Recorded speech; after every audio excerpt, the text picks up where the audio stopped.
get these all in. All right. Imagine pulling up to the gas pump one hot summer day, ready to fill up and hit the road, only to find out that gas has jumped to over $6 per gallon. Prices in previous summers have been high, but never to this extent. This is just one of the many various serious problems we as Americans may all soon face due to increasing tensions between Iran and the United States. This tension is also not limited to solely the U.S. Many other countries that depend on Iranian commerce may also be affected, such as France, England, and many other European countries. Our President Barack Obama has made it very clear that the United States is willing and ready to go on the offensive in Iran if it feels that these tensions come to a head. With war possibly looming in our future, it is our civic responsibility as Americans to understand how our cultures differ and create tensions with Iran, and to see how these tensions may indeed become something more in the very near future. With all the bias and incomplete information given to us by the media, many may find it hard to understand where these tensions arose from and why they are so serious. Over the past few weeks, I have been researching and gathering information on how these tensions came about culturally and the reasons why each side stands by what they believe in. Today I will discuss these findings and show you how cultural differences, specifically religion, women's roles in societies, and different economic systems have escalated these ever so delicate tensions between the United States and Iran. The first and perhaps most interesting cultural root cause for tensions with Iran is the fact that our two cultures are so vastly different, both religiously and spiritually. Religion is and always has been a huge factor in the establishment of international relationships, and the U.S. and Iran are no exception. According to Richard Weekly of USA Today, the most widely practiced religion in the United States is Christianity, mostly Protestant and Catholic being the predominant ones. In Iran and most of the rest of the Middle East, Islam is the main practice.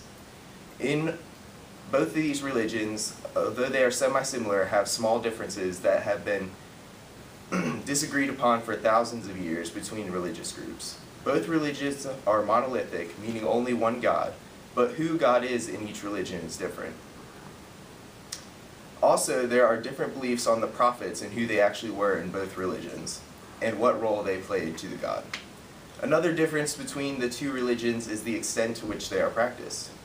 Karen Howie, an expert on Islam, says Muslims have a much more devout religion, requiring mandatory prayer at least 5 times a day, and more restrictive practices than that of Christianity.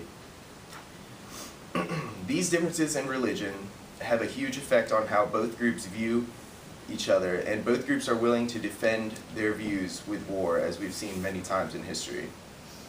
The tensions produced by this difference in religion are both clearly visible and historically supported, especially in the Middle East.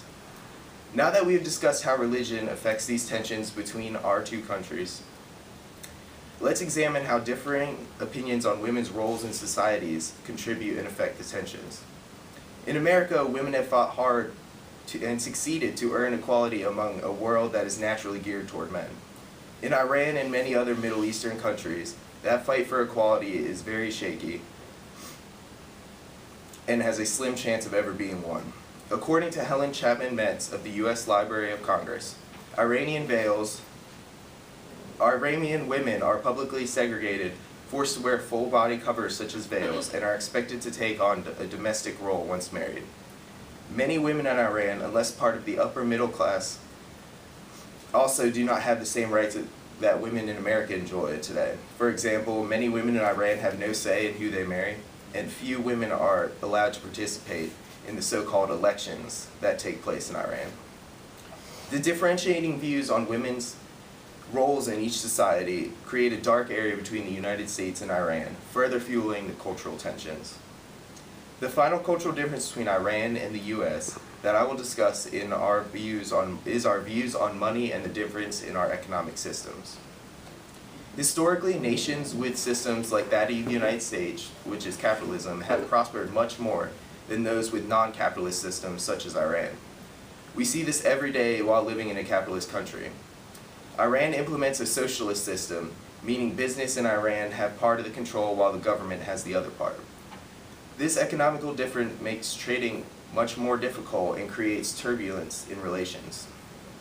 Another huge economical factor that creates tension in Iran is oil, which Iran has vast majorities of. According to the U.S. Energy Information Center, France alone depends on nearly 50,000 barrels of oil a day from Iran.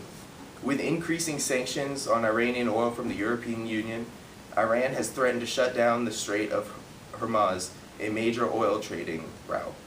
Poverty is another economic issue that each country deals with, but in different proportions. According to the CIA fact book, in 2011, Iran had 18% of its population living below the poverty line, while the US was under 10%. The same source stated that unemployment in Iran is nearly 30%, while the US stays between 5 and 10%. With differences in economic systems and threats to multiple countries' oil supplies, tensions are at an all-time high between not only the US and Iran, but all superpowers in Iran. As you can see, cultural differences are only one of the numerous reasons for our tensions with Iran. There are so many other aspects that play into these tensions that are unable to be covered in this small speech.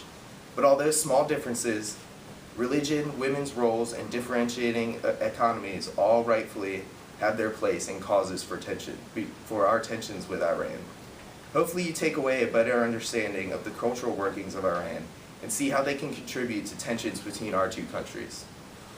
War is an unfortunate instinct of humankind, but hopefully, armed with only knowledge and intellect, we can settle our differences and mend our relationship with Iran without any bloodshed.